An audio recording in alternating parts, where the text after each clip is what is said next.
வாழி.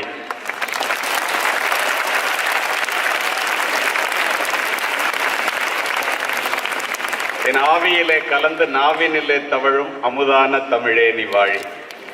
ஏன் நீங்க கைதட்டுறீங்கன்னு தெரியும். தமிழ், ஹிந்து, இங்கிலீஷ் மூணுக்கு சேர்ந்து ஒரு காம்படிஷன் வச்சு அதுல பிரைஸ் கொடுக்குற ஃபங்க்ஷனும் இதான் எனக்கு தெரியும். ஏன் தமிழை சொன்னேன்னா, கனியிட ஏறிய சுளையும் முற்றல் களையிட ஏறிய சாரும் பனிமலர் நல்கிய தேனும் காய்ச்சு பாகிட ஏறிய சுவையும் நனிப்பசு பொழியும் பாலும் தென்னை நல்கிடும் குளிரிட நீரும் இனியன என்பேன் எனினும் தமிழை என் உயிர் என்பேன்.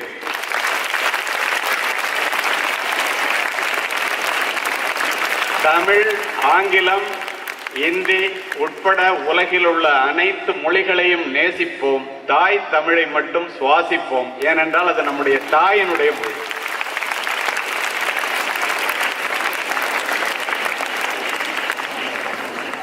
If I speak in English, it will reach your mind.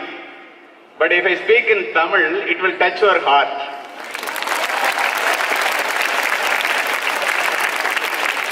Educating the mind without educating the heart is no education at all. சொன்னவன் மேதை அரிஸ்டாட்டில். அதனால தமிழ்ல பேசுறேன். அன்ன சத்திரம் 1000 வைத்தல், ஆலயம் 10,000 நாட்டல், பின்னருள்ள தர்மங்கள் யாவும் பெயர் விளங்கி ஒளிர நிறுத்தல், அன்ன யாவினும் புண்ணியம் கோடி ஆங்கோர் ஏழைக்கு எழுத்தறிவித்தல் என்ற புனிதமான கல்வி பணியை கையில் எடுத்து ஒரு மனிதன் வித்தியாசமாக சிந்திப்பதன் மூலமாக தன்னுடைய வாழ்க்கை பாதையை மட்டுமின்றி லட்சக்கணக்கான மாணவ மாணவிகளினுடைய, இளைஞர்களினுடைய, பெரியவர்களினுடைய வாழ்க்கை பாதையை மாற்றி காட்ட முடியும் என்று நிரூபித்து அமைதியாக மேடையில இடமிருந்தும் கூட கீழே சென்று அமர்ந்திருக்கின்ற உங்களினுடைய தாளாளர், என்னுடைய பாசமிகு நண்பர் திரு சேது குமணன் அவர்களுக்கு இந்த இடத்திலே நான் என்னுடைய மனப்பூர்வமான நன்றியையும் வாழ்த்தையும் தெரிவித்துக் கொள்ள கடமைப்பட்டிருக்கின்றேன்.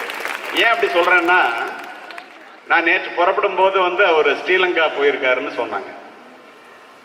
இன்றைக்கு இங்க வரும்போது நான் காவல்துறை அதிகாரி, அதனால நேரம் தாழ்ந்து போவதில்லை. சரியான நேரத்துக்கு வரான். அவரும் நிக்கிறார். ஏர்போர்ட்ல இருந்து இறங்கி நேரம் அங்க வர்றாரு. இது ஒரு உதாரணம் போதும். பிரின்சிபல் சொன்னது மாதிரி உங்களை அவர் எவ்வளவு நேசிக்கிறார் என்பதற்கு இந்த ஒற்றை காரணம் போதும். அதே போல அடக்கம் அமருள் வைக்கும், அடங்காமை ஆறிருள் வைத்து விடும் என்பதற்கு இணங்க தொட்டனை தூரும் மணற்கேணி மாந்தற்கு கற்றனை தூரும் அறிவு என்று கற்று தெளிந்து இந்த பகுதியிலே பல ஆண்டுகளாக மிகச்சிறந்த மருத்துவராக, உங்களுக்கு மருத்துவராக இங்கு அவர் பணிபுரிவது மட்டும்தான் தெரியும். அவர் படித்த பள்ளிக்கு என்னை பேசுவதற்காக அந்த கிராமத்திற்கு அழைத்து செல்லிருந்தார். நான் குறிப்பிடுவது டாக்டர் வரதராஜன் அவர்களை பற்றி. உள்ளபடியே அந்த பள்ளியில் உள்ள அத்துணை பேரும் அவர் அந்த பள்ளிக்கு செய்த உதவிகளை நினைத்து மெய்சிலிர்க்க பேசுகிறார்கள். அப்படிப்பட்ட ஒரு மா மனிதர் இங்கு அமர்ந்திருக்கிறார். அவருக்கும் நான் நன்றியை தெரிவித்துக் கொள்ள கடமைப்பட்டிருக்கின்றேன். நீரளவே ஆகுமாம் நீராம்பல், தான் கற்ற நூல் அளவே ஆகுமாம் நுண்ணறிவு என்ற வரிகளுக்கு இணங்க படித்து அறிவு சுடர் கொண்டு அறியாமை இருளகற்றுகின்ற ஆசிரியர் பெருமக்களுக்கெல்லாம் முதல்வராக, இந்த பள்ளியினுடைய முதல்வராக என்னை அறிமுகப்படுத்தி இங்கே அமர்ந்திருக்கின்ற, தொடர்ந்து என்னை தொலைபேசியிலே தொடர்பு கொண்டு நான் இங்கு நிற்பதற்கு காரணமாக அமைந்து கீழே அமர்ந்திருக்கின்ற இந்த பள்ளியினுடைய முதல்வர் நண்பர் திரு செல்வகுமார் அவர்களே, ஈன்ற பொழுதிலும் பெரிதுவக்கும் தன் மகனை அல்லது மகளை சான்றோன் என கேட்ட தாய் அல்லது தந்தை என்ற நிலையிலே பிள்ளைகளை பெரியவர்களாக்க வேண்டும் என்ற கனவுகளோடு ஆயிரக்கணக்காக இங்கே அமர்ந்திருக்கின்ற பெருமை மிகு பெற்றோர்களே, தமிழகத்தினுடைய தலை சிறந்த மாணவர்களாக இங்கே அமர்ந்திருக்கின்ற மாணவர்களே, இந்திய தேசத்தினுடைய எழில்மிக்க மாணவிகளாக இங்கே அமர்ந்திருக்கின்ற மாணவிகளே, பத்திரிகை துறை நண்பர்களே, உங்கள் அத்தனை பேருக்கும் என்னை அழைத்து இந்த விழாவிலே பேச பணித்தமைக்கு என்னுடைய பணிவான வணக்கத்தையும் நன்றியையும் தெரிவித்துக் கொள்கின்றேன். உங்க பிரின்சிபல் நேற்று நான் பேசும்போது கேட்டேன், என்ன பேசணும், யாருக்கு பேசணும்னு கேட்டேன். மாணவர்களுக்கு, பெற்றோர்களுக்கு, ஆசிரியர்களுக்குன்னு சொன்னாரு. அதையே நான் எடுத்துக்கொண்டு பேச விளைகின்றேன். எல்லாம் பரீட்சை எதிர்நோக்கி இருக்கிற மாணவ மாணவிகள் ரிலாக்ஸா உட்கார்ந்து கேளுங்க. கண்டிப்பா உங்களுடைய வாழ்க்கையில அது உபயோகமானதா இருக்கும் என்ற உத்தரவாதத்தை மட்டும் என்னால் கொடுக்க முடியும். படித்தவர்கள், படிக்காதவர்கள், ஏழைகள், பணக்காரர்கள், உயர்ந்தவர்கள், தாழ்ந்தவர்கள், யாராக இருந்தாலும் ஒருவரை ஒருவர் பார்க்கும்போது பிள்ளை என்ன படிக்கும், எந்த பள்ளிக்கூடத்தில் படிக்கும், எப்படி படிக்கும் என்பது தானே ஒழிய வேறல்ல. இந்த இடத்துல மகிழ்வோடும் நெகிழ்வோடும் ஒரு உதாரணத்தை நான் உங்களிடம் பதிவு செய்து உரையை துவங்குவது சரியாக இருக்கும் என்று நினைக்கின்றேன். இங்கு குறிப்பிடும் போது மேதகு மனிதர் அப்துல் கலாம் அவர்களை பற்றி குறிப்பிட்டார்கள் எல்லாருமே. 27ஆம் தேதி ஒரு 3 நாளைக்கு முன்னால்தான் அவருடைய 4ஆம் ஆண்டு நினைவு தினம். நான் திருச்சி மாவட்ட காவல்துறை கண்காணிப்பாளராக இருக்கும்போது மதியம் 2:30 மணிக்கு ஜனாதிபதி மாளிகையிலிருந்து எனக்கு ஒரு அழைப்பு. ஒரு வாரத்திற்கு முன்னர் தான் இப்போது இங்கு அறிமுகப்படுத்தி ஜனாதிபதி விருது வாங்கினார் என்று என்னை அறிமுகப்படுத்தினார். நீங்கள் எல்லாம் கைத்தட்டினீர்கள். அதனால் முன்னாள் ஜனாதிபதி மேதகு மாமனிதர் அவர்களை நான் அறிவேன், அவரும் என்னை அறிவார். 2:30 மணிக்கு அழைத்து திருச்சி மாவட்டத்தில் காரணத்தோடு பதிவு செய்கின்றேன். பெண்கள் நிறைய அமர்ந்திருக்கின்றீர்கள், பெற்றோர்களும் இருந்திருக்கின்ற இந்த அவையிலே இந்த பெண்களை படிப்பை தொடர்ந்து படியுங்கள் படியுங்கள் படியுங்கள் என்று நீங்கள் படிக்க வைக்க வேண்டும் என்பதற்காக இதனை பதிவு செய்கின்றேன். துறையூர்னு ஒரு ஊர்ல +2 படித்த மாமனுக்கு 2ஆம் தாரமாக திருமணம் செய்து வைக்க வேண்டும் என்று ஒரு முயற்சி நடப்பதாக நான் அறிகிறேன். 21 வயசுக்கு கீழே உள்ளவங்க பெண்களை கட்டாயப்படுத்தி கல்யாணம் பண்ணி வச்சா அது சட்டப்படி தப்பு. அந்த பொண்ணு படிக்கணும்னு சொல்லுது, அது சட்டப்படி தப்பு தானே. உங்களால ஏதாவது உதவி பண்ணா அதுக்கு பண்ண முடிஞ்சா பண்ணுங்களேன்னு சொல்லி சொன்னவர் மேதகு மாமனிதர். அடுத்த 1 மணி நேரத்தில் நாங்க போறேன். கல்யாண ஏற்பாடு நடந்துட்டு இருக்கு அடுத்த நாள். ஆனா அந்த பெண்ணினுடைய விருப்பத்திற்கு மாறாக டிஎஸ்பி எல்லாம் வந்துட்டாங்க, இன்ஸ்பெக்டர் எல்லாம் வந்துட்டாங்க. நான் வர்றதுக்குள்ளேயே நான் போய் அவங்களெல்லாம் கூப்பிட்டு சொன்னேன், இது தப்புங்க, அந்த பொண்ணு படிக்கணும்னு ஆசைப்படுது, இவ்வளவு சின்ன பொண்ணை போய் கல்யாணம் பண்ணி கொடுத்து அடுப்படியில் அடைச்சு வச்சிடாதீங்க. சொன்ன உடனே ஒத்துட்டாங்க. அடுத்து கல்யாணம் நின்று போய்விட்டது. நல்ல ஒரு காரணத்துக்காக அந்த பொண்ணுகிட்ட நீ என்ன பண்ணணும்னு நினைக்கிறமான்னு கேட்டேன். ஒரு மிகப்பெரிய கல்லூரியை சொல்லி திருச்சியிலே அதில் நான் சேரணும் சார், நான் இத்தனை மார்க் வாங்கியிருக்கேன்னு சொன்னிச்சு. நானே அழைச்சிட்டு போய் சேர்த்து விட்டேன். அந்த பொண்ணுகிட்ட நான் கேட்டேன், இதெல்லாம் ரைட்டுமா, உனக்காக டெல்லியில இருந்து ஜனாதிபதி எப்படி பேசினாருன்னு கேட்டேன். அந்த பொண்ணு சொன்னிச்சு, அண்ணாமலை யூனிவர்சிட்டியில நான் 8ஆம் வகுப்பு படிக்கும் போது ஒரு டூர் அழைச்சிட்டு போனாங்க சார். அப்ப ஜனாதிபதியா இல்லாம இருந்தப்ப, அணுவிஞ்ஞானியா இருந்தப்ப மேதகு மாமனிதர் அப்துல் கலாம் அவர்கள் வந்தாரு. பெண்களினுடைய முன்னேற்றத்திற்கு என்ன வேணும் அப்படின்னு சொல்லி ஒரு கேள்வியை நான் கேட்டேன். ஒரே வார்த்தையில எஜுகேஷன் சொன்னாரு, கல்வி அப்படின்னு சொல்லி முடிச்சாரு. விழா முடிந்த பிறகு யாரெல்லாம் கேள்வி கேட்டோமோ அவங்களெல்லாம் அழைச்சு, இதான் என்னுடைய இமெயில் ஐடி, இதான் உன்னுடைய போன் நம்பர், உங்களுக்கு என்ன உதவினாலும் போன் பண்ணுங்கன்னு சொல்லி கொடுத்தாரு. அதனால நான் தான் சார் ஜனாதிபதி கிட்ட பேசினேன். அதிர்ந்து போய் விட்டேன். ஒரு இந்திய ஜனாதிபதியிடம் 12ஆம் வகுப்பு படிக்கின்ற பெண், தமிழகத்தை சேர்ந்த ஒரு மனிதன் ஜனாதிபதியாக அமர்ந்திருந்த காரணத்தினால் இங்க இருந்து போன்ல பேச முடியும். இது ஆச்சரியம் அல்ல. நான் இதை மறந்துட்டேன். ஜனவரி 1 ஆனாக்க என்னை கூப்பிட்டு நன்றி சொல்லணும், நான் மறந்துட்டேன். 6 ஆண்டுகள் 7 ஆண்டுகள் கழித்து அமெரிக்காவிலே அட்லாண்டா நகரத்திலே உரையாற்றுவதற்காக சென்றிருந்தேன். வட அமெரிக்க தமிழ்ச்சங்க பேரவை மாநாட்டிலே உரையாற்றுவதற்காக சென்றிருந்தேன். நான் உரையாற்றி முடித்து இது போன்ற 5000 பேர் இருந்த கூட்டத்திலே கீழே அமர்ந்த பிறகு ஒரு பொண்ணு மேலே போய் நான் ஒரு 2 நிமிஷம் பேசணும்னு நிகழ்ச்சி ஏற்பாட்டாளர்கள்ட்ட கேக்குது. உடனே அவங்க பர்மிஷன் கொடுக்குறாங்க. அந்த பொண்ணு போய் பேசுது. என்ன பேசுனுச்சு தெரியுமா? துறையூர் சரஸ்வதி நான் தான் ஐயா, கலியமூர்த்தி அவர்களே தெரிந்து கொள்ளுங்கள், நான் அமெரிக்காவிலே 3 லட்சம் ரூபாய் சம்பளம் வாங்கி கொண்டு இங்கே வேலை பார்க்கின்றேன். என்னுடைய கணவர் 6 லட்சம் ரூபாய் சம்பளம் வாங்கி கொண்டு வேலை பார்க்கின்றார். ஒரு அடுப்படியில் இருக்கிற பொண்ண, இருக்க வேண்டிய பொண்ண அமெரிக்காவுக்கு அழைச்சிட்டு போயிடுச்சு கல்வி. இதற்கு நீ நன்றி சொல்ல வேண்டியது எனக்கல்ல, மேதகு மாமனிதர் அப்துல் கலாம் அவர்களுக்கு என்று நான் சொன்னேன். இதை இந்த இடத்துல பதிவு செய்வதற்கு காரணம், யாரை பார்த்தாலும் கல்வி கல்வி கல்வின்னு கேட்கிறாங்களே, இந்த பள்ளிக்கூடத்தினுடைய பெருமை என்ன? இதே போல ஒரு மேடையிலே விழாவை துவங்குவதற்காக மாவட்ட ஆட்சித்தலைவரும் நானும் மேதகு மாமனிதர் அப்துல் கலாம் அவர்களும் குத்துவிளக்கை ஏற்றி வைத்து விட்டு அமர்ந்தோம். அப்போது ஒரு பெண் கேள்வி நேரத்தின் போது இந்தியாவினுடைய மிகப்பெரிய பெருமை என்ன என்று கேட்டார். அடுத்த நொடி அப்துல் கலாம் அவர்கள் சொன்னார், நான் ஏற்றி வைத்தேனே குத்து விளக்கு, இது இந்துக்களினுடைய அடையாளம். அதை உபயோகித்தனை ஏற்றி வைப்பதற்கு மெழுகுவர்த்தி, அது கிறிஸ்தவர்களினுடைய அடையாளம். ஏற்றி வைத்த நானோ ஒரு இஸ்லாமியன். இந்த வேற்றுமையில் ஒற்றுமை தான் இந்தியாவினுடைய மிகப்பெரிய பெருமை.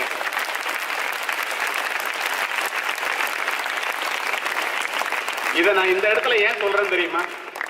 இந்த பள்ளிக்கூடங்களினுடைய பெருமையை பெற்றோர்களும் ஆசிரியர்களும் முழுமையாக உணர வேண்டும். நான் சொல்லுவதுண்டு, இந்த பள்ளிக்கூடங்கள், இந்த சேது பாஸ்கர் பள்ளிக்கூடத்தையே எடுத்துக்கொள்ளுங்களேன், ஆலயங்களை விட உயர்ந்ததோ என்று நான் நினைப்பது உண்டு. அதற்கு காரணம் உண்டு. காரணம் என்ன தெரியுமா? நீ கோவிலுக்கு செல்ல வேண்டும் என்றால் ஒரு இந்துவாக இருக்க வேண்டும். நீ மசூதிக்கு செல்ல வேண்டும் என்றால் ஒரு இஸ்லாமியராக இருக்க வேண்டும்.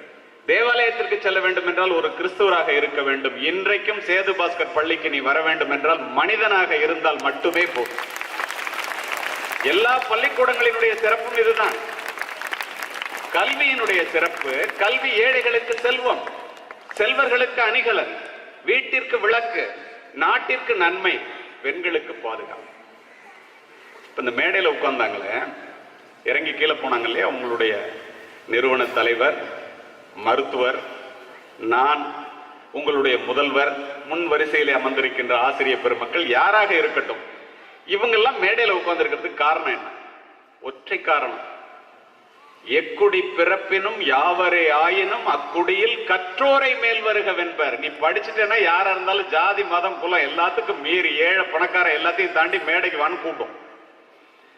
மன்னரும் மாசர கற்றோனும் சீர்தூக்கின் மன்னரில் கற்றோன் சிறப்புடையும்.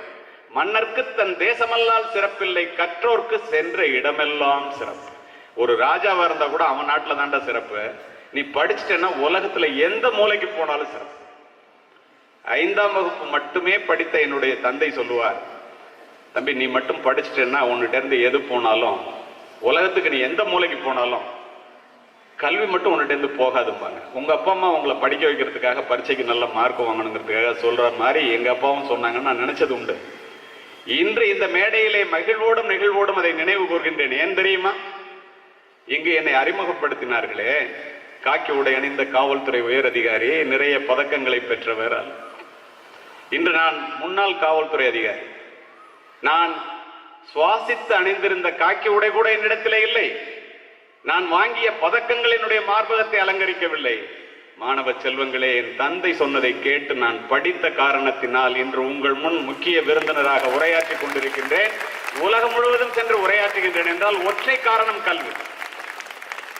இதுக்காக தான் உங்களை படின்னு சொல்றாங்க. மூத்தோர் சொல்லும் முதுநல்லி கனியும், முன்னே கசக்கும் பின்னே இனிக்கும். படின்னு சொல்லும்போது கஷ்டமா தான் இருக்கும்.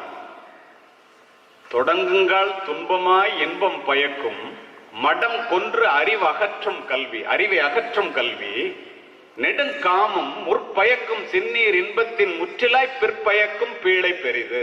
என்ன அர்த்தம்னா, படின்னு சொல்லும் போது நெல்லிக்காயை முதல்ல கடிக்கும் போது துவர்க்கும், அப்புறம் தண்ணியை குடிச்சா இனிக்கும். அது மாதிரி தொடங்கும் போது படிக்கும் போது கஷ்டமா தாண்டா இருக்கும்.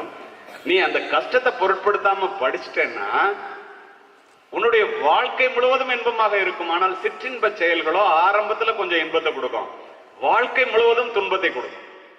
நீ வாழ்க்கை முழுவதும் இன்பமாக இருக்க வேண்டுமா, வாழ்க்கை முழுவதும் துன்பப்பட வேண்டுமா?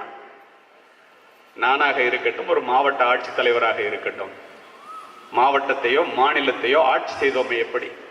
பணத்தை வைத்துக் கொண்ட பணக்கார பிள்ளைகள் மகாலட்சுமியால் பிறரை ஆளும் போது நம்மை போன்ற ஏழை பிள்ளைகள், வட சென்னையில் இருந்து வருகின்ற ஏழை குடும்பத்து பிள்ளைகள் சரஸ்வதியால் கல்வியால் மட்டுமே பிறரை ஆள முடியும்.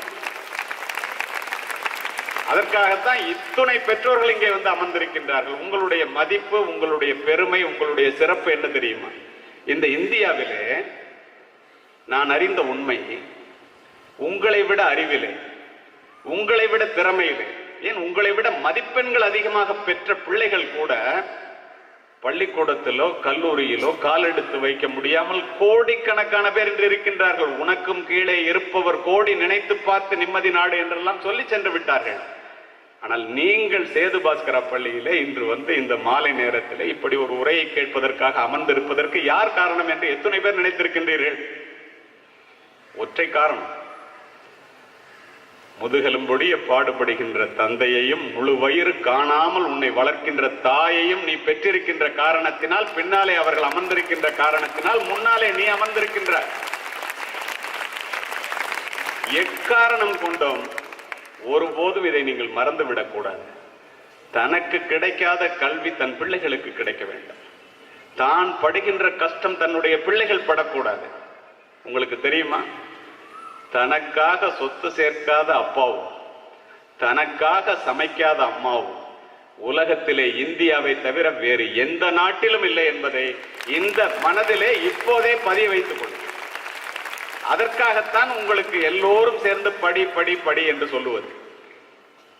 ஏராள செல்வத்தை ஈதலினும் பிள்ளைக்கு சீராய் தரும் கல்வி சீர் என்கிறது நபிமொழி குறள். அரும் பரிசு பிள்ளைக்கு 1000 ஈதலினும் பெரும் பரிசு கல்வி என பேசு என்கிறது மேலது. எல்லா நலமும் ஈந்திடும் கல்வி இல்லா வீடு இருண்ட வீடுங்க. படிப்பிலார் நிறைந்த குடித்தனம் நரம்பில் துடிப்பிலார் நிறைந்த சுடுகாடுங்க. அறிவே கல்வியாம் அறிவிலா குடும்பம் நெறி காணாமல் நின்றபடி விழும். மிகப்பெரிய பணக்கார குடும்பமா இருந்தா கூட புள்ள படிக்கலன்னா அடுத்த தலைமுறையில இருக்கிற இடம் தெரியாது. ஏழை குடும்பமா இருந்து புள்ள படிச்சுட்டான்னா ஆலமரத்தை போல விழுது விட்டு வளரும்.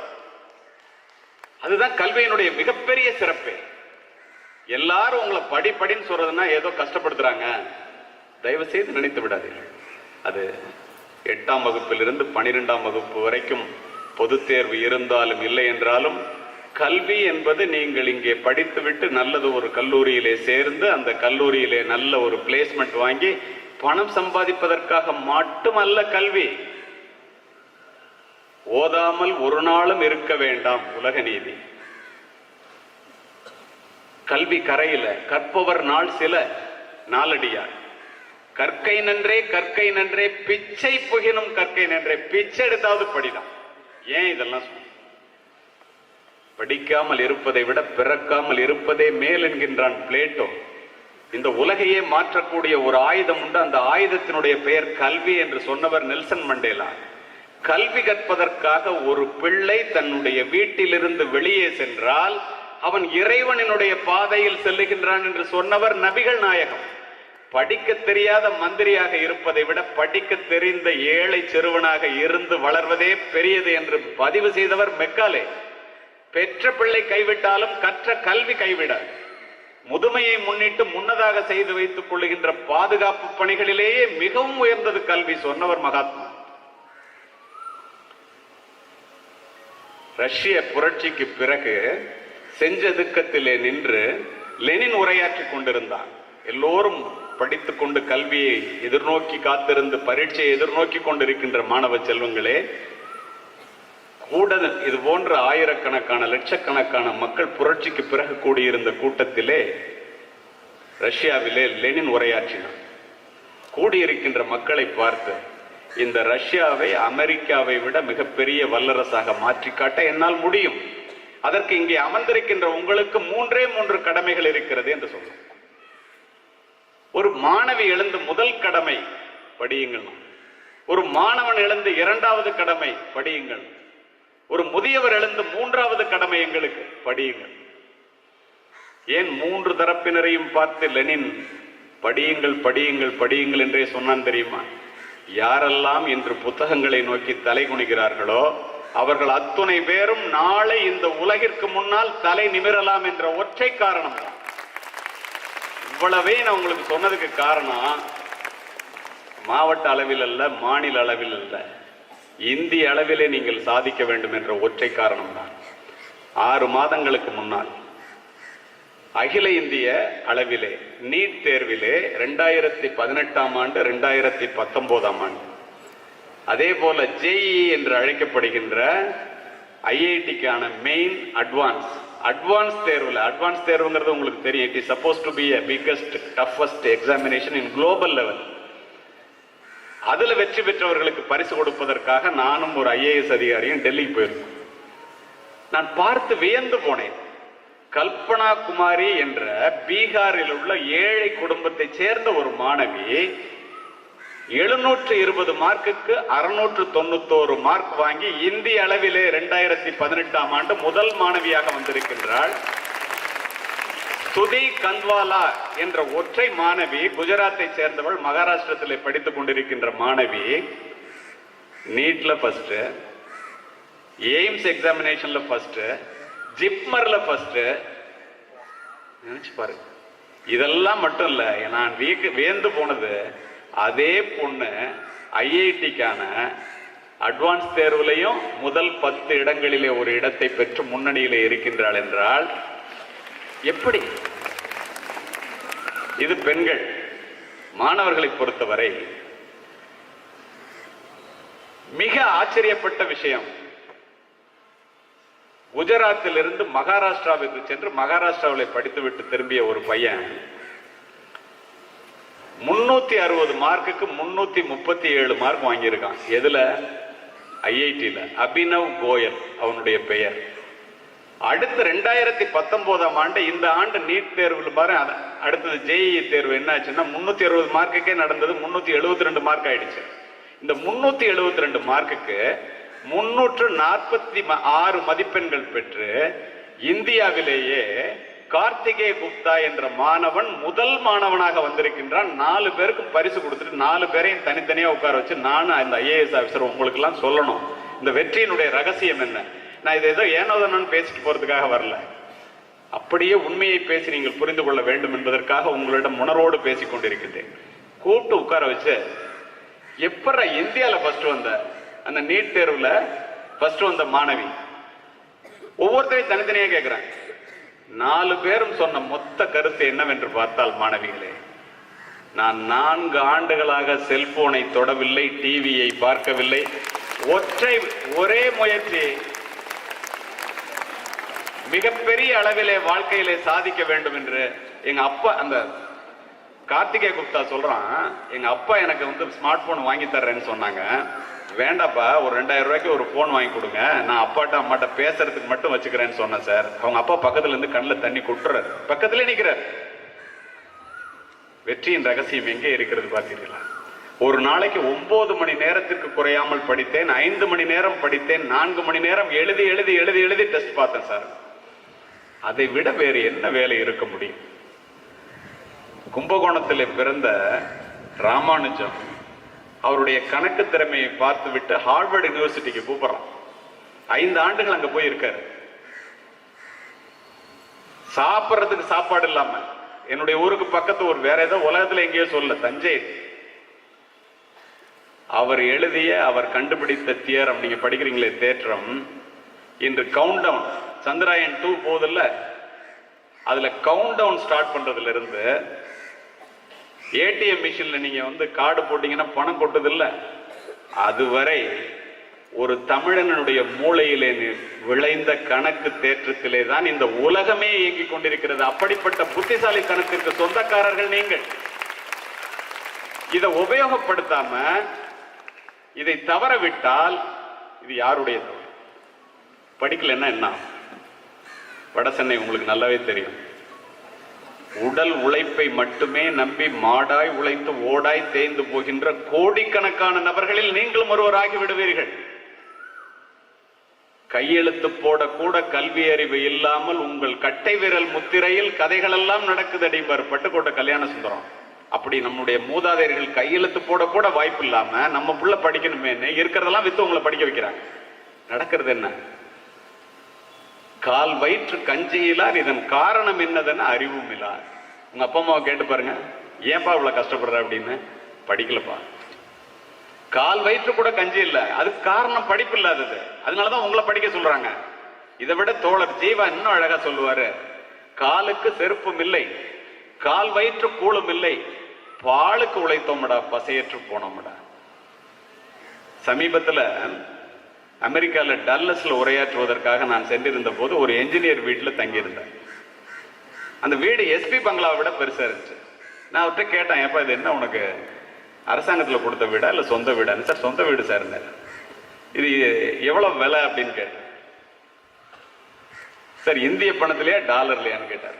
இந்திய பணத்துல என்ன? 27 கோடி சார். உங்க காருன்னு இது BMW லேட்டஸ்ட் மாடல் சார், 2.5 கோடி ரூபாய் சார். உங்க சம்பளம் என்ன? 1 கோடின்னாரு. ஒரு வருஷத்துக்கா ஒரு மாசத்துக்கான்னு கேட்டேன். ஒரு மாசத்துக்கு சார். இவ்வளவு சம்பாதிக்கிறீங்களா சார்? என் மனைவி 1.5 கோடி சம்பாதிக்கிறேன் சார். எங்க படிச்சீங்கன்னா தமிழ்நாட்டில் நடந்த, நான் சொல்லுவது அத்துணையும் நிதர்சனமான உண்மைகள். தமிழ்நாட்டில் படிச்சுட்டு இங்க வந்து பிஜி படிச்சேன் சார். நான் கேட்டேன் அவர்கிட்ட, எப்ப எங்க வந்து இப்படி இருக்க? இதே இன்ஜினியரிங் படிப்பு படிச்சுட்டு இந்தியால செக்ரட்டரியேட்ல ஸ்வீப்பர் வேலைக்கு ஆள் வேணும்னு ஒரு அட்வர்டைஸ்மெண்ட் வருது. அதுல 400 பேர் அப்ளை பண்றான், 200 பேர் இன்ஜினியரிங் கிராஜுவேட்ஸா இருக்கானே. இது எப்படி சாத்தியம்? ஏன் இந்த வேறுபாடுன்னு கேட்டான். அவன் சொன்னா பாருங்க, sir, in America they are producing engineers, in India you are producing only engineering graduates. என்னடா அர்த்தம்னா, சார் இங்க படிச்சுட்டு வெளியில வரும்போதே அவன் வந்து எப்படி வந்து மின்சாரத்தை புதிய முறையில கண்டுபிடிக்கிறது, உலகத்துல பெரிய பாலத்தை எப்படி கட்டுறதுன்னு PhD முடிச்சுட்டு தனிப்பட்ட சிந்தனையோட வருவான் சார். அங்க 27 அரியர்ஸ் வச்சுக்கிட்டு ஒவ்வொரு ஒன்னா எழுதி பாஸ் பண்ணி 7 வருஷம் கழிச்சு ஒரே ஒரு சர்டிபிகேட்டை வாங்கி நானும் கிராஜுவேட், நானும் என்ஜினியர்னு ரோட்ல நிப்பான் சார். அவன்லாம் என்ஜினியரிங் கிராஜுவேட் சார், நாங்கெல்லாம் என்ஜினியர் சார். எவ்வளவு வெட்கி தலைகுனிய வேண்டிய ஒன்று. எப்படிப்பட்ட அறிவுக்கு சொந்தக்காரர்கள் நீங்கள்? சும்மா 40 மார்க் வாங்கி பாஸ் பண்ணா போதுங்கிறதுக்காக எதுக்கு படிக்கும்? சாதிக்க வேண்டாம் அல்லவா? சாதிக்க வேண்டும் என்ற வெறி இருக்க வேண்டும் அல்லவா? நீங்கள் யார்? தேடி சோறு நிதந்தின்று பல சின்ன சிறு கதைகள் பேசி மனம் வாடி துன்பு மிக உழன்று பிறர் வாட பல செயல்கள் செய்து நிறை கூடி கிளப்பெறுவோம் மீதி கொடும் கூற்றுக்கு இறையென பின் மாயும் பல வேடிக்கை மனிதரை போல் நான் வீழ்வேன் என்று நினைத்தாயும் பாரதி. பிறந்தோம், வளர்ந்தோம், சாப்பிட்டோம், நல்லா சும்மா வெட்டி பேச்சு பேசி ஊர்ல மத்தவங்களை பத்தி குறை பேசிட்டு தெரிஞ்சோம். வயசாயிடுச்சு, கல்யாணம் பண்ணிட்டோம், குழந்தை பேத்துக்கிட்டோம், முடி நரைச்சு போச்சு, தோல் சுருங்கி போச்சு, சேர்த்து போயிட்டோம். மிருகங்களும் அதைத்தானே செய்கின்றன. ஆறறிவுள்ள மனிதன் அல்லவா? சாதித்து விட்டுத்தான் சாவேன் என்று நினைக்க வேண்டாமா? நாம் அத்துணை பேரும் விரும்பி அப்துல் கலாம் அவர்கள் என்ன சொன்னார்? பிறப்பு ஒரு சம்பவமாக இருக்கலாம், இறப்பு ஒரு சரித்திரமாக இருக்க வேண்டும் என்று கூறினார் அல்லவா? அதற்கு சொந்தக்காரர்கள் அல்லவா நீங்க? நன்றாக புரிந்து கொள்ளுங்கள் மாணவ செல்வங்களே. வாளினுடைய கூர்மையும் நூலினுடைய கூர்மையும் மட்டுமே இந்த நாட்டை ஆள்கிறது. காலப்போக்கிலே வாளினுடைய கூர்மை முனைமழுங்கி நூலினுடைய கூர்மை, புத்தகத்தினுடைய கூர்மை மட்டுமே விஞ்சி நிற்கின்றது. கூர்தீட்டப்படாத எதுவுமே முனைமழுங்கி போய்விடும். நம்முடைய மூளையும் அவ்வாறு. நம்முடைய மூளை கூர்தீட்டப்பட வேண்டும் என்றால் தொடர்ந்து நல்ல புத்தகங்களை படிக்க வேண்டும். ஒரு வாரத்துக்கு முன்னால வேலம்மாள் பள்ளியினுடைய சேர்மன், உங்க சேர்மனுடைய நண்பர், மனிதர் முத்துராமலிங்கம் சாரோட நான் இருந்தேன். தொடர்ந்து சில கூட்டங்கள். அவர்கிட்ட நான் கேட்டேன், இந்த பிள்ளைங்களை இவ்வளவு நாளா 1.5 லட்சம் பேரை படிக்க வைக்கிறீங்களே, நீங்க வந்து எல்லா பிள்ளைங்களாலையும் சாதிக்க முடியலையே, நீங்க அறிந்த உண்மை என்னன்னு கேட்டேன். சிம்பிளா சொன்னார் பாருங்க, சரி என்ன பாடத்துல பரிச்சையோ அந்த பாடத்தை மட்டும்தான் சார் அன்னைக்கு படிக்கிறான். எந்த பாடத்துல பரிச்சை இருந்தாலும் தினம் தினம் எல்லா பாடத்தையும் ரிவைஸ் பண்ணிட்டு இருந்தானா அவன் பெரிய ஆளு சார். யோசிச்சு பாருங்க, இன்றைக்கு கணக்கு பரிச்சையா, கணக்கு மட்டும் பாக்கி எழுதி மூடி குப்பையில தூக்கி போடுறோம். நாளைக்கு தமிழா, தமிழ் மட்டும். தினம் தினம் எல்லா பாடத்தையும் படித்து கொண்டே இருந்தால், இப்ப நான் உங்ககிட்ட பேசுறேன், கையில ஒரு குறிப்பு கூட இல்லாம பேசுறேன், எவ்வளவு நேரம் பேசுனீங்கனாலும் பேசுவேன், தேவையில்லாத வார்த்தைகள் இருக்காது. இது எனக்கு பெருமைக்கு சொல்லல, கற்பனை அறிவை விட மேலானது. சொல்றவன் ஆல்பர்ட் ஐன்ஸ்டீன் என்ற விஞ்ஞானி. படித்து முடித்து விட்டு மூடி வைத்து விட்டு அது என்ன என்று நீ யோசித்து பார்த்தால் எழுதும் போது தன்னால் பிரவாகமா வந்து கொட்டும் பேப்பர்ல. அதை விட்டுட்டு படிச்சுட்டு அப்படியே அதை திரும்ப சிந்திக்காம வச்சுட்டு அங்க போய் புத்தகம் இல்லாம எழுத போனா புத்தகத்தை தேடும் மனசு. இதுதானே. அப்போ இதுல இருந்து நம்ம தெரிந்து கொண்ட உண்மை என்ன? புத்தகங்கள் தான் நாட்டை ஆளுகின்றன. அதுல என்ன உண்மை? எல்லாம் இன்னைக்கு வாழ்க்கையில மிகப்பெரிய ஆட்களா இருக்கிற எல்லாரையும் ஒண்ணு தெரிஞ்சுங்க, படிக்காதவங்களாம் பெரிய ஆள் ஆகலையா அப்படின்னு நிறைய பேர் சொல்லுவோம். அவங்ககிட்ட பெரிய ஆள் ஆகல ஒரு 10 பேர் சொல்லலாம், பில்கேட்ஸ்ல ஆரம்பிச்சு காமராஜர் வரைக்கும், அதுக்கு மேல சொல்ல முடியாது. ஆனால் படித்து விட்டு பெரியவர்களானவர்கள் இந்த உலகத்திலே லட்சக்கணக்காக இருக்கிறார்கள். ஆனால் அதை சொல்லுவதற்கு நேரம் பத்தாது என்பதுதான் உண்மை. அதனால எவனாவது ஏன்டா படிக்கணும்னு சொல்றதை கேட்டுட்டு தயவு செய்து சரியா படிக்காம இருந்தீங்கன்னா வாழ்க்கையில கஷ்டத்தை தவிர கடைசி வரைக்கும் வேற எதுவும் இருக்காது. இதுல இருவேறுக்கிறதுக்கு இடமே இல்லை. அடுத்து, நஞ்சு கொடுக்கப்படும் நேரம் வரை கிரேக்க நாட்டு கவிதைகளை படித்துக் கொண்டிருந்தான் சாக்ரட்டிஸ். தூக்கு கயிற்றை முத்தமிடும் வரை படித்துக் கொண்டிருந்தான் உமர் முக்தார். தூக்கு மேடைக்கு அழைத்து செல்லும் வரை படித்துக் கொண்டிருந்தான் பகத்சிங். படுக்கின்ற இடம் கூட படிப்பகத்திற்கு அருகாமையில் கேட்டார் அம்பேத்கர். படித்துக் கொண்டிருந்த புத்தகத்தை முடித்து விட வேண்டும் என்பதற்காக தன்னுடைய அறுவை சிகிச்சையே அடுத்த நாள் மாற்றி வைக்க சொன்னார் பேரறிஞர் அண்ணா. இதெல்லாம் ஏன் சொல்றேன்னா, ஒரு உண்மை நிகழ்வு. பகத்சிங்கை தூக்குல போடணும், தேச விடுதலைக்காக 4:30 மணிக்கு அவனை போய் தூக்குல 5 மணிக்கு போடுறதுக்கு எழுப்புறதுக்காக ஜெயில் சூப்பரண்டு போய் எழுப்புறாரு. தூங்குவான், எழுப்பலான்ட்டு போறார். லெனினுடைய வாழ்க்கை சரிதத்தினுடைய கடைசி அத்தியாயத்தை படித்துக் கொண்டிருக்கின்றேன். என்னதான் நீ தூக்குல போட போற இல்லையா, இதை படிச்சு முடிச்சுட்டு தான் அவன் வெயிட் பண்ணணும். அப்பதான் ஜெயில் சூப்பரண்டு பாக்குறாரு, அவன் ரூம் ஃபுல்லா புத்தகம். ஏன்னா இவ்வளவு, அவனுடைய வயது 19. ஏன்னா இவ்வளவு புத்தகத்தையும் படிச்சுட்டியாடா நீ அப்படின்னு கேட்கிறாரு. எந்த புத்தகத்தை வேண்டுமானாலும் எடுத்துக்கொள், என்ன கேள்வி வேண்டுமானாலும் கேட்டு பாருங்க. அப்படியே ஜெயில் சூப்பரண்டு அட்டென்ஷன் ஆகி ஒரு சல்யூட் அடிச்சு, எப்ப நீ படிச்சு முடிப்பா, அதுக்கப்புறம் நான் உன்னை அழைச்சிட்டு போறேன்னாரு. அதுக்கப்புறம் போய் 1/2 மணி நேரத்துல தூக்குல தொங்க போறவன் அப்படி படிச்சான்னா, சாக போறவன் படிச்சான்னா, வாழ்க்கை முழுவதும் வெற்றியோடு வாழ வேண்டும் என்று நினைக்கின்ற பிள்ளைகளே, நீங்கள் எப்படி படிக்க வேண்டும், அப்படி படிக்கின்றீர்களா என்பதை உங்களுடைய முடிவுக்கே விட்டு விடுகின்றேன். சிந்தியுங்கள். வாழ்க்கையினுடைய சூட்சுமே அங்குதான் அமர்ந்து இருக்கிறது. இதை புரிந்து கொள்ள வேண்டியது நீங்கள் தான். டயோஜனிஸ் அப்படின்னு ஒரு பெரிய ஞானி, மாசிடோனியா பட்டணத்திலே மன்னன் அலெக்சாண்டர் ராணுவ உடையோடு நிற்கின்றான். மக்கள் சாரி சாரியாக வருகின்றார்கள், தன்னை பார்க்க வருகிறார்கள் என்று உடையை சரி செய்து கொண்டு நிற்கின்றான். The man who conquered the world. ஒருத்தன் கூட இவனை பார்க்கல, எல்லாரும் அந்த டயோஜனிஸ்ட் போறோம். தளபதியை கூப்பிட்டு கேட்கிறான், எங்கடா போறான் எல்லாரும், நான் இந்த நாட்டோட அரசன், வாசல்ல நிக்கிறேன், என்ன பார்க்காம என் நாட்டு மக்கள் யாரை பார்க்க போறான்? இல்ல, ஒரு பெரிய ஞானி இருக்காரு, எப்ப பார்த்தாலும் படிச்சுட்டு இருப்பாரு, கூரை வீட்டுல புத்தகத்தை திறந்து வச்சு சூரிய வெளிச்சத்துல படிச்சுட்டு இருக்காரு, அவரை பார்க்க போறான். எனக்கு தெரியாம என்னுடைய நாட்டுல யாரா ஞானி, போய் அழைச்சிட்டு வராங்க. குதிரை எடுத்துட்டு போய் தளபதி கூப்பிடுறான். நடந்த சம்பவம். டயோஜனிஸ் சொல்றாரு, வா அரண்மனைக்கு போகலான்னு தளபதி போய் கூப்பிடுறான். எதுக்காகன்னு கேட்கிறாரு டயோஜனிஸ். மன்னன் உன்னை பார்க்கணும்னு சொன்னார். நான் மன்னனை பார்க்கணும்னு சொல்லலையே அப்படின்னு சொல்றான். இல்ல, மன்னன் உன்னை பார்க்கணும்னு சொன்னார். அப்ப நான் மன்னனை வர சொல்றேன். இவன் போய் எப்படி சொல்றதுன்னு பயந்துட்டே போய் சொல்றான். என்னை வர சொன்னான்ட்டு குதிரையை எடுத்துட்டு அவரே போறாரு. யாரு? அலெக்சாண்டர். ஆயிரக்கணக்கான பேர் இது பூரா அமர்ந்திருக்கிறாங்க ஒரு கூரை வீட்டுல. அப்பெல்லாம் தாமஸ் ஆல்வா எடிசன் பிறக்கல, பல்பெல்லாம் கண்டுபிடிக்கல. புத்தகத்தை படித்து சொல்லிக் கொண்டிருக்கிறார் மற்றவர்களுக்கு, உங்க ஆசிரியர் பாடம் நடத்துற மாதிரி. குதிரையை கொண்டு போய் குறுக்க நிறுத்துறான். புத்தகங்களிலிருந்து கண்களை அகற்றாத டயோஜனிஸ் மாணவிகளே, மாணவர்களே, சூரிய ஒளி என்னுடைய புத்தகத்திலே பட்டு நான் படித்து உரையாற்றி கொண்டிருக்கின்றேன். குதிரையை குறுக்கே நிறுத்தியதன் மூலமாக, குதிரையினுடைய நிழல் மூலமாக என்னுடைய புத்தகத்திலே நிழல் விழுந்து படிப்பதை தடுக்கின்ற முட்டாளே, குதிரையை சற்று அகற்றி நிறுத்துங்க. யார? அலெக்சாண்டர். அவன் குதிரையை நகர்த்தி நிறுத்திட்டு இறங்குறான், இவன் எந்திரிக்கிறான். உனக்கு என்ன வேணும்னு கேட்கிறான். ஒரே கேள்விதான். நான் இந்த உலகத்தை ஜெயித்த அலெக்சாண்டர், நீ ஒரு கூரை வீட்டுல புத்தகத்தை திறந்து வச்சுட்டு உட்கார்ந்துருக்க, என்ன பார்க்காம ஆயிரக்கணக்கான பேர் உன்னை ஏன்டா பார்க்க வர்றாங்க? இதற்காகவா இவ்வளவு தூரம் வந்தாய் அலெக்சாண்டர்? நீ உன்னுடைய வாளின் கூர்மையினால் இந்த மண்ணை வென்றவனடா, நான் என்னுடைய நூலின் கூர்மையினால் என்னையே வென்றவனடா. மண்ணை வென்ற உன்னை விடுத்து, அழிவு சக்தியான உன்னை விடுத்து ஆக்க சக்தியான என்னை பார்க்க வந்திருக்கிறார்கள்.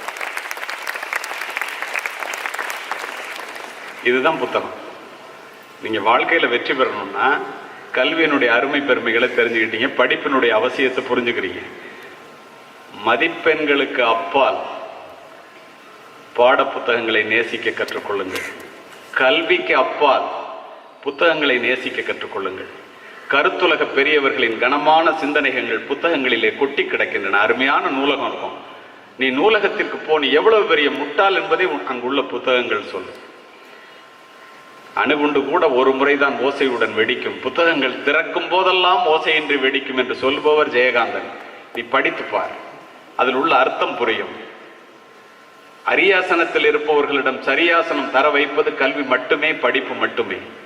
இதை புரிந்து கொள்ள வேண்டியது நீங்கள் மட்டுமே. சரி, நல்ல படிப்பு இருக்கு, எங்க தவறுறோம்? இளைஞர்கள் எந்த இடத்துல தவறுறோம்? எல்லாரும் ஒழுக்கம் ஒழுக்கம் சொல்றாங்களே, இது என்ன ஒழுக்கம்? இப்ப நான் செல்போனை வச்சுட்டதுனாலதான் 4 வருஷம் படிச்சு பாஸ் பண்ண முடிஞ்சு, இந்தியாவில் ஃபர்ஸ்ட் வர முடிஞ்சுன்னு நான் சொன்னேன். உங்களுக்கு பெரிய ஆச்சரியமா இருக்கும். உங்களுக்கு ஒண்ணு தெரியுமா? ஆப்பிள் போன் நிறுவனர், ஆப்பிள் போனை கண்டுபிடிச்ச ஸ்டீவ் ஜாப், ஆப்பிள் போனை கண்டுபிடிச்சு 10 வருஷம் கழிச்சு அவர் சொன்னதை ஆங்கில வழியிலே படிக்கின்ற மாணவர்களிடத்திலே அப்படியே பதிவு செய்கின்றேன், புரிந்து கொள்ளுங்கள். Apple proved that a cell phone can change the world. Every once in a while, a revolutionary product comes along and it changes everything. My magical product, that is Apple phone, reshaped the culture, shaken up the industries, put computer in millions of packets and made it possible to do everything within a few tap on the screen. ஒரு கையகல cellphone வந்து உலக கலாச்சாரத்தையே தலைகீழாக மாற்றிவிட்டது. உடனே அடுத்த கேள்வி அவன்கிட்ட கேட்குறான், உங்க வீட்டில் உள்ள உங்க பிள்ளைங்கள்லாம் செல்போன் எப்படி யூஸ் பண்ணுவாங்க, நல்லா பண்ணுவாங்களான்னு கேட்குறான். No no no no, they are not matured enough to use the cell phone, they are only in the collegeங்கிறான். நம்ம பேரப்புள்ள பிறந்த புள்ள செல்போனை பிரமாதமா யூஸ் பண்ணுது பாரு அப்படின்னு சொல்லி இந்தியா வந்து மார்க்கெட்டா இருக்கு. கண்டுபிடிச்சவன் சொல்றான் காலேஜில் தாண்டா இருக்கு என் பிள்ளைங்க, அதுங்களுக்கு இன்னும் மெச்சூரிட்டி வரலங்கிறான். இந்த செல்போனை யூஸ் பண்றதுல என்ன பெரிய கோளாறுன்னா, மெச்சூரிட்டி வர்றதுக்குள்ள நாலேஜ் வந்துருது. எங்களுக்கு 35 வயசுல தெரிஞ்சது உங்களுக்கு 15 வயசுல தெரியும். உங்க அம்மா அப்பாவுக்கு அது என்னன்னு தெரியாது. ஏன்னா 50% மேல உள்ள இந்திய பெற்றோர்கள் செமிலிட்ரேட்ஸ். உங்களுடைய பலமே அதாக போய்விட்டது. முன்னாள் காவல்துறை அதிகாரியாக நான் அதை முழுமையாக அறிவேன். உங்களுக்கு தெரியுமா, ஒழுக்கத்தை உருவாக்கி வளர்ப்பதுதான் உங்கள் கல்வியினுடைய தலையாய குறிக்கோள். ஒழுக்கத்தை தராத கல்வியும் விளைச்சலை தராத வயலும் வீணானது. கல்வியின் பயன் அறிவு, அறிவின் பயன் பண்பாடு, பண்பாட்டின் பயன் ஒழுக்கம். தனி மனித முன்னேற்றமும் இந்த சமுதாயத்தினுடைய வளர்ச்சியும் ஒழுக்கத்தின் பால்பட்டது. இள வயதிலே புயல் போல வருகின்ற உணர்ச்சிகளை அடக்கி ஆள கற்றுக்கொள்ளுங்கள். மனதை வேலைக்காரனாகவும் அறிவை தலைவனாகவும் வைத்து வாழ கற்றுக்கொள்ளுங்கள். ஒரு அதிகாலை பொழுதிலே எழுந்து நெஞ்சிலே கை வைத்து நம்மிடம் இருக்கின்ற கெட்ட பழக்கங்கள் என்ன, இதை விட்டொழிக்க வேண்டியதனுடைய அவசியம் என்ன, விட்டொழித்தால் வாழ்க்கையிலே எப்படி முன்னேற முடியும், ஆனால் விட்டொழிக்காமல் இருந்தால் நம்மிடம் இருக்கின்ற கெட்ட பழக்கம் மற்றவர்களுக்கு தெரிந்தால் நம் மானம் போய்விடுமே, மரியாதை போய்விடுமே என்ற எத்தனையோ கெட்ட பழக்கங்களோடு லட்சக்கணக்கான இளைஞர்கள் இன்று வாழ்ந்து கொண்டிருக்கின்றார்கள். இதை சொல்லித்தர நானோ உங்களுடைய தாளாளரோ தேவையில்லை. நீங்களே ஒரு அதிகாலை பொழுதிலே எழுந்து நெஞ்சிலே கை வைத்து நம்மிடம் இருக்கின்ற கெட்ட பழக்கங்களை விட்டொழித்தால் சிந்தனை சிதறல் இன்றி படிப்பிலே கவனம் குவியும். அதற்கு நாம் என்ன செய்ய வேண்டும்? நாமே அதை விட்டொழித்து விட வேண்டும். You be the change you want. Mahatma Gandhi, இந்த உலகம் எப்படி இருக்க வேண்டும் என்று நினைக்கிறாயோ முதலில் நீ அதுவாக மாறு. உலகம் நல்லா இருக்கணும்னா நீ முதல்ல நல்ல பிள்ளையாரு. இதை விட்டொழித்து பார். உனக்கு 24 மணி நேரத்திலே தூங்குகின்ற 6 மணி நேரம் போக 18 மணி நேரம் சிந்தனை சிதறல் இன்றி படிக்க முடியும். நான் படிக்க உட்கார்ந்தா என்னால படிக்க முடியல. காரணம் இதுதான். ஒரு மனிதனுடைய மனதிலே உளவியல் கருத்து ஒரு நாளைக்கு 60,000 எண்ணங்கள் உண்டாகின்றன. இளைஞர்களுடைய எண்ணத்திலே அதை விட அதிகமாக உண்டாகின்றன. நீ ஒரு டாக்டர் ஆகணும், நீ ஒரு என்ஜினியர் ஆகணும், ஒரு ஐஐடி ஸ்டூடெண்ட் ஆகணும், ஒரு விஞ்ஞானி ஆகணும், ஒரு ஐஏஎஸ் ஆகணும், ஒரு ஐபிஎஸ் ஆகணும். எழுதி வைத்துக்கொள். உன்னுடைய அறையில எழுதி வைத்துக்கொள். தினம் தினம் எழுந்தவுடன் அதை பார். 59,999 எண்ணங்கள் செயலற்று போய்விடும். நீ எழுதிய ஒரு எண்ணத்திலே உன்னுடைய எண்ணம் முழுமையாக குவியும். இதுதான் வளர்ச்சியினுடைய வெற்றியினுடைய ரகசியம். மாணவர்களே, மாணவிகளே, நீ உள்ளே பார்க்கிறவன் வெற்றி அடைகிறான், வெளியிலே பார்க்கிறவன் கனவு காண்கிறான். சொல்லுபவர் கன்ஃபூசியஸ் என்ற மிகப்பெரிய ஞானி. மனம் விலை மதிப்பில்லாத பொக்கிஷத்தை போன்றது. ஒரு விவசாயி களைகளை அகற்றி எப்படி ஒரு பயிரை வளர்த்தெடுக்கிறானோ, நீனே உன்னுடைய மனதிலே கெட்ட எண்ணங்கள் போகாமல் ஒரு காவல்காரனை போல இருந்து மனதை நீ காத்துப்பார். ஒழுக்கத்தினுடைய உயர்விலே உச்சத்தை தொடுவாய். இதில் இருவேறு கருத்துக்கு இடமே இல்லை. இந்த ஒழுக்கக்கேடுதான் பிள்ளைகளை மோசமான நிலைக்கு அழைத்து செல்கிறது. இன்றைய நிலையிலே என்ன நடக்கிறது? பெற்றோர்கள் நிறைந்திருக்கின்ற இந்த அவையிலே, ஆசிரியர்கள் அமர்ந்திருக்கின்ற இடத்திலே இதை நான் சொல்ல கடமைப்பட்டிருக்கின்றேன். முன்னாள் காவல்துறை அதிகாரியாக. நல்ல வேளை வட சென்னையில ஒரு மூலையில இருக்கீங்க. மிகப்பெரிய நகரங்களிலே, பாம்பே, டெல்லி, கல்கட்டா, சென்னை போன்ற முக்கியமான இடங்களிலே மிகப்பெரிய பணக்காரர்கள் படிக்கின்ற பள்ளியிலே ஒரு கணக்கெடுப்பு நடத்தினார்.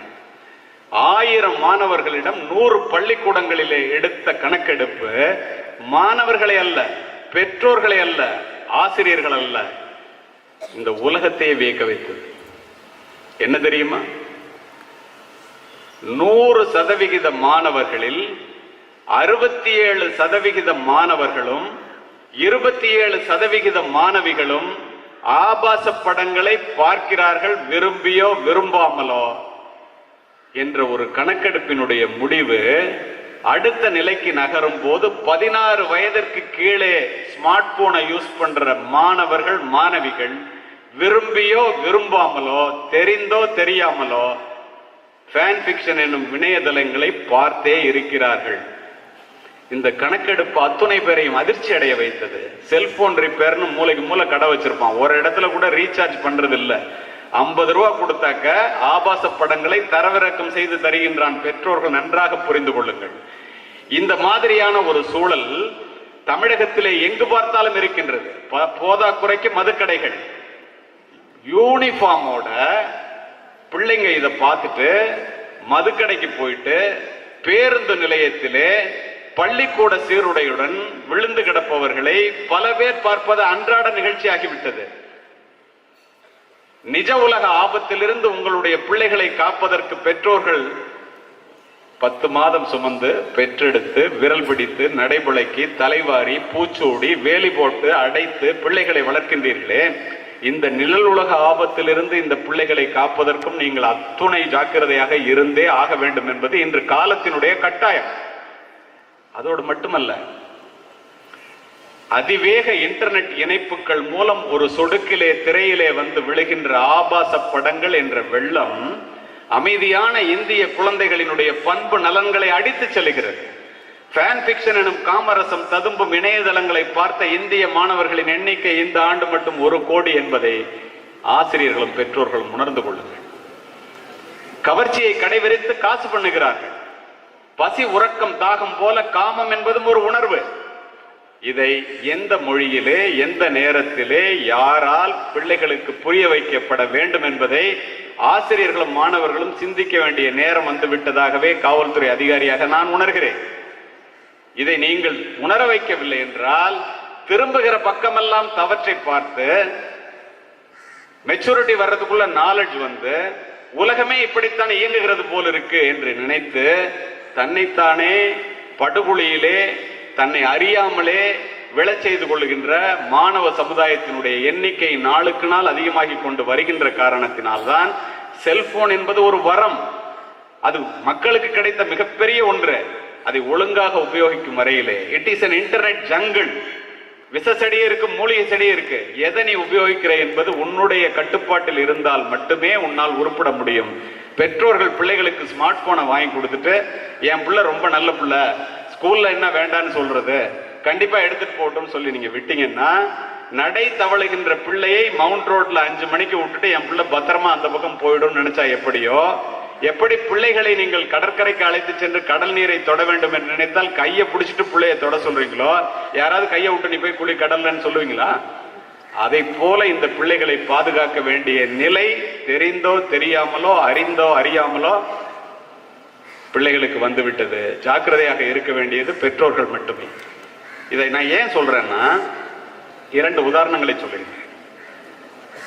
15 நாட்களுக்கு முன்னால் இதே சென்னை மாநகரத்திலே ஒரு மிகப்பெரிய காவல்துறை அதிகாரி விசாரித்த வழக்கு பகிரப்பட்டதை நான் உங்களிடம் அப்படியே சொல்லுகின்றேன். பிள்ளைகளுடைய நலன் கருதி +2 முடிச்சுட்டு காலேஜில் போய் சேர்க்கிறாங்க. மிஸ்டு கால் கொடுத்தா ஒரு ஆட்டோ டிரைவருக்கு அந்த ஆட்டோ டிரைவர் வந்து அழைச்சிட்டு போவான் அந்த பொண்ணை. அவங்க அப்பாவே ஏற்பாடு பண்றாரு. அந்த ஆட்டோ டிரைவர் நல்லவன். இந்த பொண்ணு முதல் நாள் மிஸ்டு கால் கொடுக்கும். மிஸ்டு கால் கொடுத்த உடனே ஆட்டோ டிரைவர் வர்றாரு, ஏறி போகுது. ஒரு மெசேஜ் வருது, யூ ஆர் சோ கியூட். மாணவிகளுக்கு சொல்லிக் கொள்கின்றேன், 12ஆம் வகுப்பை முடித்துவிட்டு கல்லூரியிலே கால் எடுத்து வைக்க போன்ற மாணவர்களுக்கும் சொல்லிக் கொள்கின்றேன், யூ ஆர் சோ கியூட்னு ஒரு வார்த்தை வந்தோன்னா அந்த பொண்ணு ராத்திரி பூரா தூங்கல. உன்னை எவனாவது பார்த்து நீ உலகத்திலேயே அழகா இருக்கேன்னு சொன்னான்னா உன்னை ஒழிக்க போறான்னு அர்த்தம். ஏன்னா நீ உலகத்திலேயே அழகு இல்லைன்னு உனக்கே தெரியும். அதே மாதிரி நான் உனக்காக உயிரை வேணாலும் தருவேன்.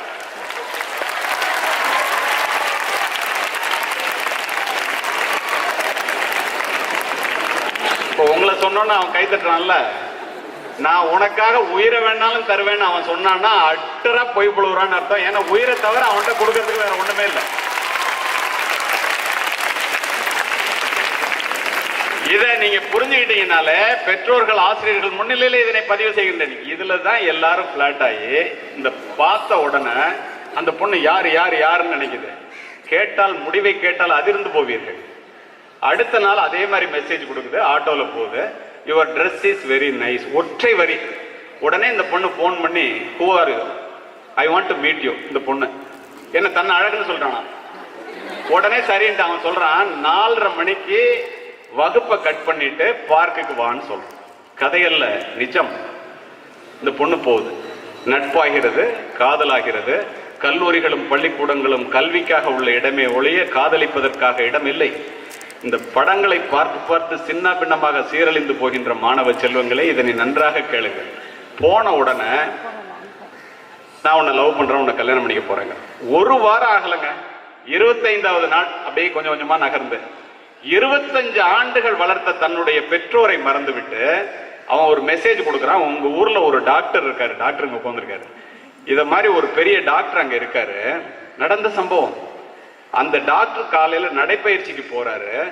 எந்த கார்ல போறாரு, எத்தனை மணிக்கு போறாருங்கிறத நீ 3 மணிக்கே எந்திரிச்சு பார்த்து எனக்கு மெசேஜ் கொடுத்தாதான் உன்னை நீ என்ன காதலிக்கிறத நான் நம்புவேன். உலகத்திலே பெரிய அளவன். அதனால இந்த பொண்ணு 3 மணிக்கே எந்திரிச்சு, அப்பா அம்மாலாம் தூங்குறாங்க, எந்த கார் நம்பர், எத்தனை மணிக்கு போறாரு, எந்த வழியில போறாரு, எல்லாத்தையும் ஒரு மெசேஜ் கொடுக்கணும். மாணவர்களை, பெற்றோர்களை, அதிர்ந்து போவீர்கள். அடுத்த நாள் காலை 7 மணிக்கு அந்த மருத்துவரனுடைய உடல் 17 இடத்திலே வெட்டுக்காயங்களுடன் சென்னை மாநகர வீதியிலே கிடக்கிறது. கொலை. யார் செஞ்சான்னு தெரியாது. ஒரு வாரம் கஷ்டப்பட்டு கண்டுபிடிக்கிறாங்க. கண்டுபிடித்த பிறகு அவன்கிட்ட இருக்கிற செல்போனை சீஸ் பண்றாங்க. நீங்க நான் எதை வேணாலும் மெசேஜை கொடுப்பேன், எதை வேணாலும் போட்டோ அனுப்புவேன், அனுப்பிச்சுட்டு டெலிட் ஃபார் ஆல். உலகத்துல எல்லாருக்கும் அழிஞ்சு போச்சுன்னு நினைச்சீங்கன்னா பூனை கண்ணை மூடிட்டா உலகம் இருண்டு போச்சுங்கிற மாதிரி உங்களை போல முட்டால் உலகத்துல யாரும் இல்லை. நீங்க அனுப்புறதெல்லாம் நேரம் உன் தோழனுக்கோ தோழிக்கோ போகுது. டவர்ல போய் குக்கீஸ் ஹிஸ்டரியில செட்டில் ஆகி அப்புறம் தான் போகும். என்னை போன்ற காவல்துறை அதிகாரிகள் அதை எடுக்க வேண்டும் என்றால் ஒரு நொடியில் எடுக்கலாம். மாட்டாத வரைக்கும் பிரச்சனை இல்லை. ஆப்டவனுக்கு அஷ்டமத்துல சனி.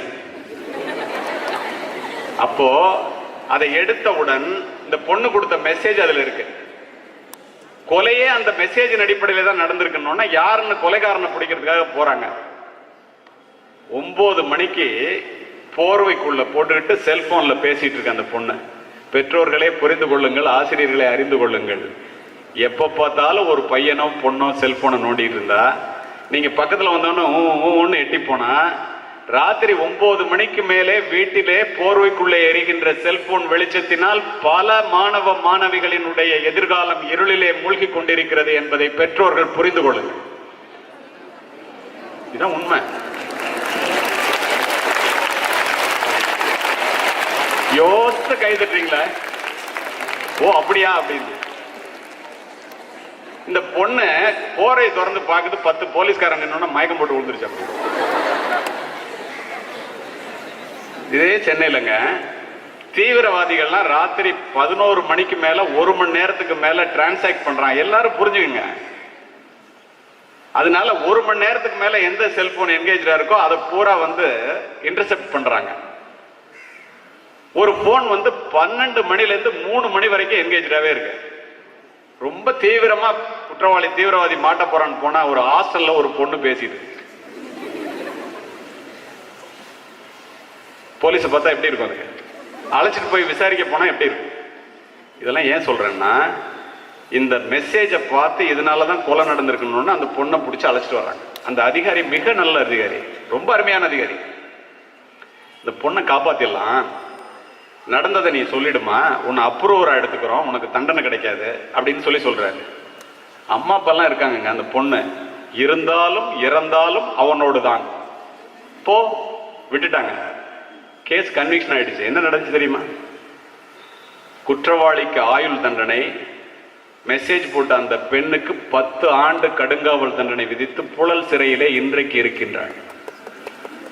கல்லூரியில படிக்க வைக்க போய் கனவுகளோடு காத்திருக்கின்ற பெற்றோர்கள் காவல் நிலையத்தையும் நீதிமன்ற படிக்கட்டுகளையும் நனவில் கூட நினைத்து பார்க்காதவர்கள், கனவில் கூட நினைத்து பார்க்காதவர்கள் தினம் தினம் காவல் நிலையத்துக்கும் நீதிமன்றத்திற்கும் ஏறி ஏறி இறங்குகின்றார்கள்.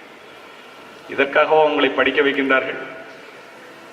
எத்திக்ஸ், வேல்யூ, டிசிப்ளின்லாம் ஏன் இந்த பள்ளிக்கூடம் அலறுகின்றன? ஜிண்டால்னு ஒரு பல்கலைக்கழகம் ஹரியானால இருக்கு, உங்களுக்கு எத்தனை பேருக்கு தெரியும் தெரியல, சண்டிகர் பக்கத்துல. அதுல இடம் கிடைக்கிறதே பெருசு. +2 முடிச்சுட்டு ஒரு புள்ள போய் அங்க சேருது, 3 ஆண்டு படிப்பு முடிச்சு MBA சேருது. சட்டக்கல்லூரி 5 ஆண்டு படிப்புல 3 பேர் படிக்கிறான். பெண்ணினுடைய பெயரை சொல்லக்கூடாது என்பதனால் சொல்லவில்லை, ஆனா குற்றவாளியினுடைய பெயரை சொல்லலாம், ஜட்ஜ்மெண்டே வந்துருச்சு. ஹிர்திக், கரண், சின்காங்கிற 3 பேர் வட இந்தியர்கள். தமிழ்நாட்டிலிருந்து போன ஒரு பொண்ணா, அம்மா அப்பா 2 பேரும் ஆசிரியர்கள். நன்றாக தெரிந்து கொள்ளுங்கள். Facebookல ரிக்வெஸ்ட் கொடுக்குறான், இந்த பொண்ணு அக்செப்ட் பண்ணிடுது. முகம் தெரியாதவர்களிடம் Facebookல நீ ரிக்வெஸ்ட் கொடுக்காத, ரிக்வெஸ்ட் வந்தா, ஃப்ரெண்ட் ரிக்வெஸ்ட் வந்தா அக்செப்ட் பண்ணாத, உன்னுடைய போட்டோவோ ப்ரொஃபைல் போட்டோல வைக்காத, உன்னுடைய பாஸ்வேர்டை போடாத, நீ எந்த பள்ளிக்கூடத்துல படிக்கிறேங்கிறத சொல்லாத, உன்னுடைய குடும்பத்தினருடைய பாஸ்வேர்டை வைக்காத, ஃப்ரீ ரீசார்ஜ் வந்தா அதுல டவுன்லோட் பண்ணாத, there is no free lunch in the world, நீ ஃப்ரீ கேம் வந்தா டவுன்லோட் பண்ணாத. அப்படி டவுன்லோட் பண்ணனா உன்னுடைய செல்போன்ல உள்ள போட்டோ எடுக்கின்ற கேமராவிலிருந்து, ஆடியோவிலிருந்து, வீடியோவிலிருந்து நீ பேசுவது அத்துணையையும் வேறு ஒரு இடத்தில் உட்கார்ந்து கொண்டு அவன் உன்னுடைய போனை இயக்க முடியும். நன்றாக புரிந்து கொள்ளுங்கள். செல்போனை வச்சிருக்கிற நீ வாழ்க்கையில இப்ப வச்சிருந்தாலும் இனிமே வச்சுக்கிட்டாலும் பாத்ரூம்ல, படுக்கை அறையில கேமரா வெளியில தெரியுற மாதிரி வைக்காதீங்க. கேமரா தரையில இருக்கிற மாதிரி வைங்க. வேற ஒரு இடத்துல இருந்து அவனால இயக்க முடியும். இப்படி ஒரு சூழ்நிலையில இந்த பொண்ணு தெரியாத ஒருத்தனுடைய ஃப்ரெண்ட் ரிக்வெஸ்ட் அக்செப்ட் பண்ணுது. அவன் தன்னுடைய நண்பர்கள்ட்ட சொல்றான், இந்த பொண்ணை நான் கல்யாணம் பண்ணிக்க போறேன்னு சொல்லி நீ அழகா இருக்கேன்னு பேசி, நான் சொன்னேன் இல்லையா, ஏமாத்தி இந்த பொண்ணை சீரடிக்க போறேன்டான்னு சேலஞ்ச் பண்றான். மிகப்பெரிய கோடீஸ்வரருக்கு மகன். இந்த இடத்துல ஒன்றை நிறுத்தி சொல்லுகின்றேன். பணக்காரர்கள் பள்ளிக்கூடங்களுக்கோ கல்லூரிகளுக்கோ, நான் சொல்ற பணக்காரன்லாம் டாட்டா பிடுற மாதிரி, அவன் படிக்கலைன்னா பரவாயில்ல, நம்ம படிக்கணும். ஏன் தெரியுமா? பணக்காரர்களுடைய மாளிகையிலே பிறக்கின்ற பிள்ளைகளினுடைய கால்களை கூட தாங்குவதற்கு தோள்கள் காத்திருக்கின்றன. நம்மை போன்ற ஏழை குடும்பத்திலே பிறக்கின்ற பிள்ளைகளினுடைய தோள்களுக்கோ சுமைகள் காத்திருக்கின்றன. பணக்காரர்களுடைய மாளிகையிலே பிள்ளைகள் பிறக்கும் போதே வளர்ந்தே பிறக்கிறார்கள். நம்மை போன்ற ஏழை குடும்பத்திலே பிள்ளைகள் பிறந்துதான் வளர்கிறார்கள். வளர்ந்தே பிறப்பது வாரிசுரிமை. உங்களுடைய பெருமை என்னவென்றால் பிறந்து வளர்வதே பிறப்பின் பெருமை என்பதை மனதிலே பதிவு. அதற்காக நீங்கள் படித்தே ஆக வேண்டும். அவன் BMW கார்ல வர்றான், அதை பார்த்தோன்னு அந்த பொண்ணுக்கு ஒண்ணுமே புரியல. நட்பாகிறது, காதலாகிறது. நான் தான் உன்னை கல்யாணம் பண்ணிக்க போறேன்ல, உன்னுடைய ஆபாச படம் ஒண்ணு எனக்கு அனுப்புங்கிறான். அத்துணையும் நடப்பதை பதிவு செய்கின்றேன் உங்களுடைய நலன் கருதி. உங்க அம்மா அப்பா அதை உங்கள்கிட்ட சொல்றதுக்கு வைக்கும், உங்க ஆசிரியர்கள் சொல்றதுக்கு நேரம் இல்ல. என்னை போன்றவர்கள் சொல்லவில்லை என்றால் இந்த தமிழகம் என்ன ஆகும் என்ற கவலையிலே சொல்லுகின்றேன். குளிக்கும் போது ஒரு போட்டோ எடுத்து அனுப்பிச்சிருது, ராத்திரி 9:30 மணிக்கு. அந்த ஒரு நொடி அந்த பேதை பெண் எடுத்த முடிவு அடுத்த 3 ஆண்டுகளுக்கு அந்த பெண்ணினுடைய வாழ்க்கையை சின்ன பின்னமாக்க போகிறது. பொள்ளாச்சி இன்சிடென்ட் பார்த்திருப்பீங்க, கதற கதற பார்த்திருப்பீங்க வீடியோ. இதெல்லாம் எப்படி நடக்குது? இந்த போட்டோவை எடுத்து ஆப்பிள் ஐக்ளவுட்ல வச்சுக்கிட்டு யூனிவர்சிட்டி வெப்சைட்ல போட்டுருவேன் பயமுறுத்தி, தான் மட்டுமின்றி தான் நண்பர்களும் சேர்ந்து அந்த பெண்ணுடைய வாழ்க்கையை சீரழிக்க, இனிமேல் இறந்து போவோம் என்று நினைத்த அந்த பெண் கதறிக்கொண்டு தன் தந்தையை கூப்பிடுகிறது. அப்பதானே அப்பாவை கூப்பிடுவீங்க எல்லாரும். பதறி அடிச்சுட்டு விமானத்தை பிடிச்சு போறாங்க 2 பேர் ஆசிரியர்கள், என்னை போன்ற காவல்துறை அதிகாரிகளை தெரிந்தவர்கள். போய் கம்ப்ளைண்ட் கொடுங்கன்னா கம்ப்ளைண்ட் எடுக்க மாட்டேங்கிறான் நார்த்ல, வட இந்தியால. ஏன்னா அந்த குற்றவாளிகளுடைய பின்புலம் கோடீஸ்வரர்கள். சுப்ரீம் கோர்ட் போங்கிறான், சுப்ரீம் கோர்ட் போறாங்க. Supreme court has given direction to register a case and investigate. அவங்க கேஸ் ரெஜிஸ்டர் பண்ண சொல்லி சொன்னதுக்கு அப்புறம் ஒரு நல்ல காவல்துறை அதிகாரி ரெஜிஸ்டர் பண்ணி ஒரு நல்ல ஜட்ஜி கிட்ட போகுது. சுனிதா என்ற ஒரு பெண் நீதிபதி. நீங்க வாட்ஸ்அப்ல ஒரு போட்டோவை ஒருத்தருக்கு அனுப்பிச்சா அவங்க பார்த்தோன்னு உங்களுக்கு ப்ளூ டிக் வருது இல்லையா, அந்த ப்ளூ டிக்கை மட்டுமே எலக்ட்ரானிக் ஃபார்ம் ஆஃப் எவிடன்ஸ் வச்சு இது வரைக்கும் கன்விக்ஷன் கொடுத்தது இல்லை. தெரிந்து கொள்ளுங்கள் படிக்கும் போதே.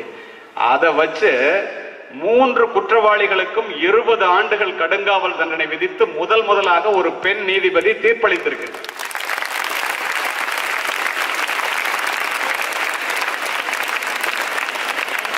இதை புரிந்து கொள்ள வேண்டியது மாணவர்கள் தான். நன்றாக புரிந்து கொள்ளுங்கள்.